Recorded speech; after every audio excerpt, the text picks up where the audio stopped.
Honey trap Hungama ಕೇಸ್ನಲ್ಲಿ big twist ಸಿಕ್ಕಿದೆ. ಕೊನೆಗೂ ಕೂಡ ದೂರು ಕೊಡೋದಕ್ಕೆ ಮುಂದಾಗಿದ್ದಾರೆ ಸಚಿವ ರಾಜಣ್ಣ ಅವರು.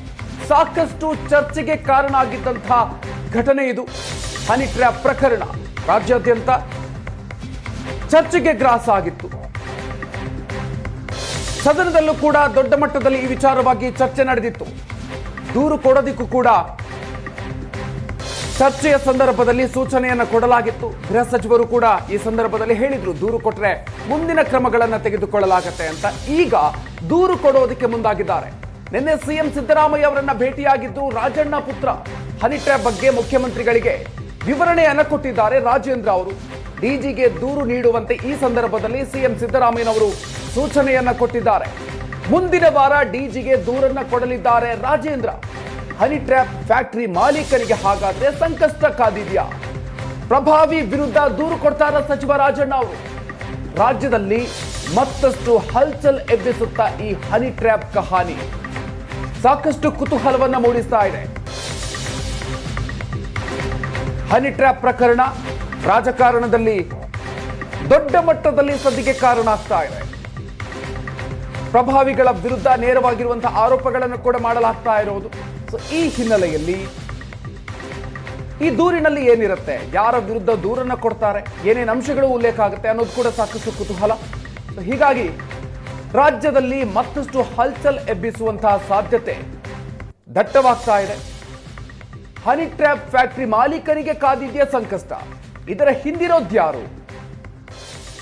ಈ ವಿಚಾರಕ್ಕೆ ಸಂಬಂಧಪಟ್ಟಂತೆ ಸಾಕಷ್ಟು ಚರ್ಚೆಗಳು ನಡೀತಾ ಇದೆ. ಯಾವ ರೀತಿಯಾಗಿರುವಂತಹ ತನಿಖೆಯನ್ನ ನಡೆಸಲಾಗುತ್ತೆ ಅನ್ನುವಂಥದ್ದು ಕೂಡ ಇನ್ನಷ್ಟೇ ಸ್ಪಷ್ಟನೆ ಸಿಗಬೇಕಾಗಿದೆ. ಸಚಿವ ರಾಜಣ್ಣ ಅವರು ಸಾಕಷ್ಟು ಚರ್ಚೆಗೆ ಕಾರಣ ಆಗಿದ್ದಂತಹ ಘಟನೆ ಇದು. ಹನಿ ಟ್ರ್ಯಾಪ್ ಪ್ರಕರಣ ರಾಜ್ಯಾದ್ಯಂತ ಚರ್ಚೆಗೆ ಗ್ರಾಸ ಆಗಿತ್ತು. ಸದನದಲ್ಲೂ ಕೂಡ ದೊಡ್ಡ ಮಟ್ಟದಲ್ಲಿ ಈ ವಿಚಾರವಾಗಿ ಚರ್ಚೆ ನಡೆದಿತ್ತು. ದೂರು ಕೊಡೋದಕ್ಕೂ ಕೂಡ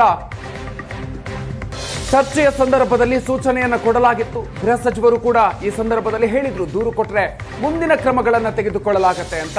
ಈಗ ದೂರು ಕೊಡೋದಕ್ಕೆ ಮುಂದಾಗಿದ್ದಾರೆ. ನಿನ್ನೆ ಸಿಎಂ ಸಿದ್ದರಾಮಯ್ಯ ಅವರನ್ನ ಭೇಟಿಯಾಗಿದ್ದು ರಾಜಣ್ಣ ಪುತ್ರ. ಹನಿ ಟ್ರ್ಯಾಪ್ ಬಗ್ಗೆ ಮುಖ್ಯಮಂತ್ರಿಗಳಿಗೆ ವಿವರಣೆಯನ್ನು ಕೊಟ್ಟಿದ್ದಾರೆ ರಾಜೇಂದ್ರ ಅವರು. ಡಿಜಿಗೆ ದೂರು ನೀಡುವಂತೆ ಈ ಸಂದರ್ಭದಲ್ಲಿ ಸಿಎಂ ಸಿದ್ದರಾಮಯ್ಯನವರು ಸೂಚನೆಯನ್ನ ಕೊಟ್ಟಿದ್ದಾರೆ. ಮುಂದಿನ ವಾರ ಡಿಜಿಗೆ ದೂರನ್ನ ಕೊಡಲಿದ್ದಾರೆ ರಾಜೇಂದ್ರ.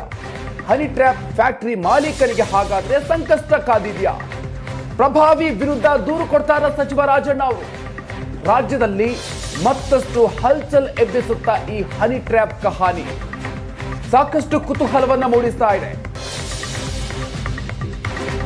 ಹನಿ ಟ್ರ್ಯಾಪ್ ಪ್ರಕರಣ ರಾಜಕಾರಣದಲ್ಲಿ ದೊಡ್ಡ ಮಟ್ಟದಲ್ಲಿ ಸದ್ದಿಗೆ ಕಾರಣ ಆಗ್ತಾ ಇದೆ. ಪ್ರಭಾವಿಗಳ ವಿರುದ್ಧ ನೇರವಾಗಿರುವಂತಹ ಆರೋಪಗಳನ್ನು ಕೂಡ ಮಾಡಲಾಗ್ತಾ ಇರೋದು. ಈ ಹಿನ್ನೆಲೆಯಲ್ಲಿ ಈ ದೂರಿನಲ್ಲಿ ಏನಿರುತ್ತೆ, ಯಾರ ವಿರುದ್ಧ ದೂರನ್ನ ಕೊಡ್ತಾರೆ, ಏನೇನು ಅಂಶಗಳು ಉಲ್ಲೇಖ ಆಗುತ್ತೆ ಅನ್ನೋದು ಕೂಡ ಸಾಕಷ್ಟು ಕುತೂಹಲ. ಹೀಗಾಗಿ ರಾಜ್ಯದಲ್ಲಿ ಮತ್ತಷ್ಟು ಹಲ್ಚಲ್ ಎಬ್ಬಿಸುವಂತಹ ಸಾಧ್ಯತೆ ದಟ್ಟವಾಗ್ತಾ ಇದೆ. ಹನಿ ಟ್ರ್ಯಾಪ್ ಫ್ಯಾಕ್ಟರಿ ಮಾಲೀಕರಿಗೆ ಕಾದಿದೆಯಾ ಸಂಕಷ್ಟ? ಇದರ ಹಿಂದಿರೋದ್ಯಾರು? ಈ ವಿಚಾರಕ್ಕೆ ಸಂಬಂಧಪಟ್ಟಂತೆ ಸಾಕಷ್ಟು ಚರ್ಚೆಗಳು ನಡೀತಾ ಇದೆ. ಯಾವ ರೀತಿಯಾಗಿರುವಂತಹ ತನಿಖೆಯನ್ನ ನಡೆಸಲಾಗುತ್ತೆ ಅನ್ನುವಂಥದ್ದು ಕೂಡ ಇನ್ನಷ್ಟೇ ಸ್ಪಷ್ಟನೆ ಸಿಗಬೇಕಾಗಿದೆ.